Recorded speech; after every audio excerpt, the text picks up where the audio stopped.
সাম্প্রতিক সময়ে সামাজিক যোগাযোগ মাধ্যমে একটি ভিডিও ভাইরাল হয়েছে। যুক্তরাষ্ট্রের প্রেসিডেন্ট নাকি বাংলাদেশি নোবেল জয়ীকে নিয়ে মন্তব্য করেছেন, কিন্তু ফ্যাক্ট চেক অনুসন্ধানে দেখা যায় ভিডিওটি আসলে 2017 সালের এনবিসি নিউজের একটি সাক্ষাৎকার, যেখানে ট্রাম্প শুধুমাত্র এফবিআই পরিচালক বরখাস্তের কারণ ব্যাখ্যা করেছিলেন। ইউনুসের প্রসঙ্গ কোথাও নেই। ভাইরাল ভিডিওতে মূল অডিও বাদ দিয়ে এআই জেনারেটেড ভুয়া অডিও বসানো হয়েছে।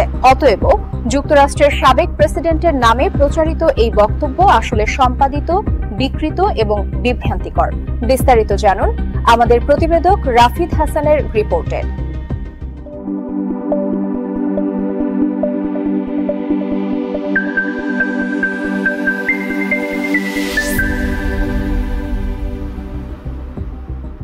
সম্প্রতি সামাজিক যোগাযোগ মাধ্যমে যুক্তরাষ্ট্রের সাবেক প্রেসিডেন্ট ডোনাল্ড ট্রাম্পের একটি ভিডিও ভাইরাল হয়েছে। সেখানে দাবি করা হচ্ছে ট্রাম্প নাকি বলেছেন ইউনুস এমন কাজ করেছে যে এখন দেশ থেকে পালাতে হবে, কারণ বাংলার জনগণ সেন্ট মার্টিন আমেরিকাকে নিতে দেবে না। অনুসন্ধানে দেখা যায় ভিডিওটি এডিট করা এবং বিভ্রান্তিকর। মূল ভিডিওটি 2017 সালে এনবিসি নিউজের সাংবাদিক লেস্টার হোল্টের নেয়া একটি সাক্ষাৎকার। সেখানে ট্রাম্প এফবিআই পরিচালক জেমস কমিকে বরখাস্তের কারণ ব্যাখ্যা করছিলেন।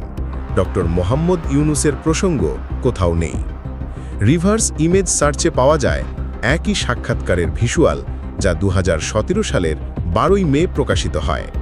এনবিসির ওয়েবসাইট, ইউটিউব চ্যানেল এবং রোল কলের প্রকাশিত ট্রান্সক্রিপ্টেও ডক্টর ইউনুসের কোনো উল্লেখ নেই। এছাড়া ডিপ ফেক শনাক্তকরণ টুল দিয়েও এটির সত্যতা নিশ্চিত হয়েছে। সুতরাং সামাজিক যোগাযোগ মাধ্যমে প্রচারিত ট্রাম্পের এই বক্তব্য ভুয়া, এডিট করা এবং বিভ্রান্তিকর। একটি ভুল তথ্য সমগ্র সমাজকে বিভ্রান্ত করতে পারে, তাই তথ্য যাচাই করুন, গুজব থেকে সতর্ক থাকুন।